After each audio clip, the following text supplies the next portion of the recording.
Brussels has been urged to impose an unlikely blockade on the racist UK in response to the trilateral security deal between Britain, the US and Australia this week, which has cost France a submarine deal with Canberra worth £90 billion. The bizarre suggestion was floated by Twitter user Mia Queef, an advocate of Scottish independence, judging by her Twitter handle. In a post, the announcement by Boris Johnson, US President Joe Biden, and Australian President Scott Morrison earlier this week, she posted, "France, a pure EU member, has lost a €90 billion contract to build subs because of Brexit." Ms. Queef, whose Twitter page features a picture of herself draped in an EU flag, added, "The EU must make sure that the UK pays compensation to France and impose a total blockade until the racist UK pays up." The self-proclaimed she-her goddess, whose page claims, "We've left the most important community the world has ever known," declared, "Good EU citizens can't lose out because of Brexit."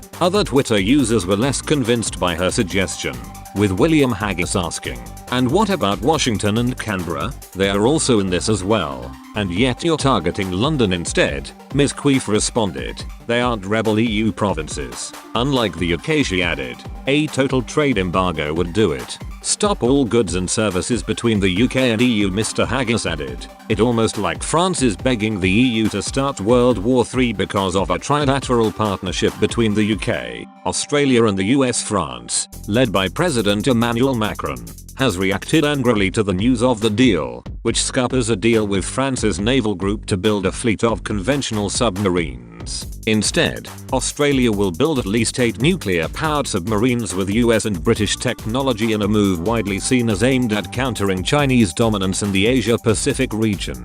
French Foreign Minister Jean-Yves Le Drian raged, "It's a stab in the back. We created a relationship of trust with Australia and that trust has been broken." However, Mr. Morrison responded by saying he had raised the possibility that Australia might scrap a 2016 submarine deal with a French company in talks with the French president in June, rejecting French criticism that it had not been warned. He told, "I made it very clear, we had a lengthy dinner there in Paris, about our very significant concerns about the capabilities of conventional submarines to deal with the new strategic environment we're faced with. I made it very clear that this was a matter that Australia would need to make a decision on in our national interest." Meanwhile, UK Defence Secretary Ben Wallace acknowledged France's frustration from France after speaking to French counterpart Florence Parly on Wednesday night. He told, "I understand France's disappointment. They had a contract with the Australians for diesel electrics from 2016 and the Australians have taken this decision that they want to make a change.